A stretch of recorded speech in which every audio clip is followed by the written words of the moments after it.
This morning's Washington Post headline screamed what we all know and have been seeing in our bank accounts. Prices climbed 6.8% in November compared with last year, the largest rise in nearly 4 decades as inflation spreads through the economy, the headline read. And that headline is describing the finding of today's report from the Bureau of Labor Statistics, which showed that prices rose a whopping 6.8% in the last month, the largest 12-month increase since June 1982, 39 years ago. Now, President Biden had anticipated this issue of inflation, and he talked about it as far back as June. Here's what he had to say then. And by the way, talk of inflation, the overwhelming consensus is going to pop up a little bit and then go back down. No one's talking about this great, So, again, if it turns out that what I've done so far, what we've done so far, is a mistake, it's going to show. It's going to show. Here to break down what that means is the ranking member of the House Select Committee on Economic Disparity and Fairness in Growth, Congressman Bryan Steil of Wisconsin. Congressman, welcome to Washington Watch. Thanks for having me on. Well, you saw President Biden's comments there from June. Is this something that just popping up and will pop back down, or was it a mistake?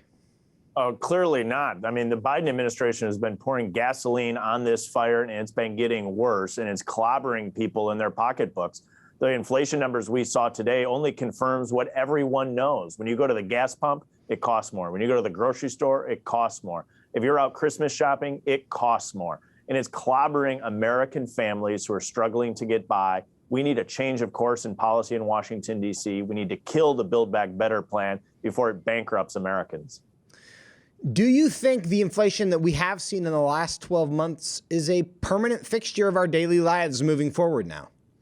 Well, this is the real concern. If we don't have a change of course in policy, we're going to continue to see rising prices. What we need to do is get our spending under control here in Washington, D.C. And inflation is clobbering American families, and in particular, low-income families and seniors on fixed incomes. And so while the Democrats claim to be trying to work for those individuals, what they're really doing is taxing those individuals through higher costs.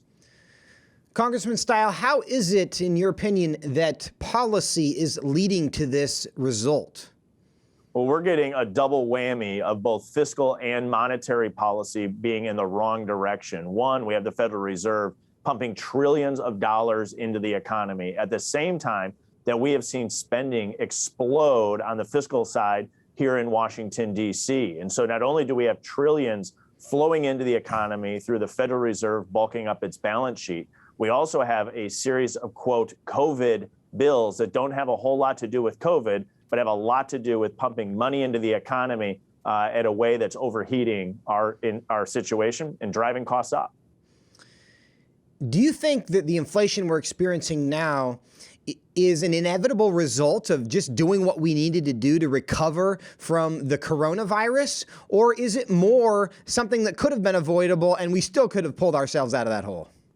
We should have never gone down the path that we have this year. Out of the gates, you could have a real conversation when governments were closing businesses around the country. But as we got into 2021 and the Democrats passed on a partisan basis a reconciliation bill for $1.9 trillion, that really sent us on this runaway course. And the Democrats now pass another trillion plus for infrastructure, although we know that that means green charging stations and aspects of the Green New Deal. It didn't have a lot to do with roads and bridges. And now they're fighting to try to pass a BBB plan that's going to spend trillions more. What we need to do is rip the Band-Aid off of COVID, get our lives back, and get prices under control. Now, you mentioned the Build Back Better plan that President Biden is continuing to prioritize. These new numbers, do you think they will have any impact on Congress's reception to the Build Back Better plan? Well, this is what Congress's goal is, and what my goal is to inform the American people what is in Build Back Better so that we can actually kill it in the Senate. Most people don't fully understand what's in the bill. And when they actually look at the underlying policies, they don't want them. On the surface, it sounds maybe good to say that we're going to provide childcare for free to everyone. When you actually rip off the cover of this book and you start looking inside, what it really means is higher costs for childcare for average American working families. It moves us in the wrong direction, and the more we inform the American people through programs like yours, the better off we're going to be of being able to actually kill this bill in the United States Senate. We're talking to Congressman Bryan Steil from Wisconsin.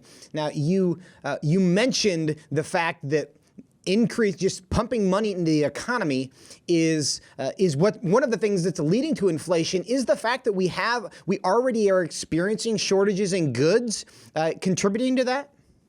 That's a factor that we've run up demand on goods rather than services. But another massive factor is our worker shortage, which is being exacerbated by Democratic policies. The Democratic policies being put forward are discouraging workers from returning to the workforce. The labor shortage in and of itself is a huge factor in the inflation and the higher prices that Americans are seeing every day. So it seems that on one hand, we are discouraging the supply of goods, and on the other hand, we're pumping more money into the economy to chase, the shortage of goods that we have, which inevitably, this is economics 101 stuff, will lead to an increase in the price of goods. Now, Congressman Steil, 2022, it's always election season effectively. How is this landing with the American public? What impact do you think it's going to have in 2022 on the congressional midterms?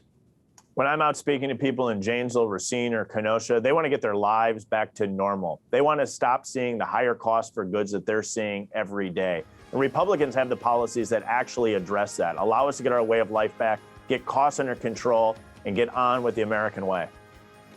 Congressman Steil, we appreciate your time very much, your vigilance on this issue. It is needed now as much as ever. Thanks for being with us today.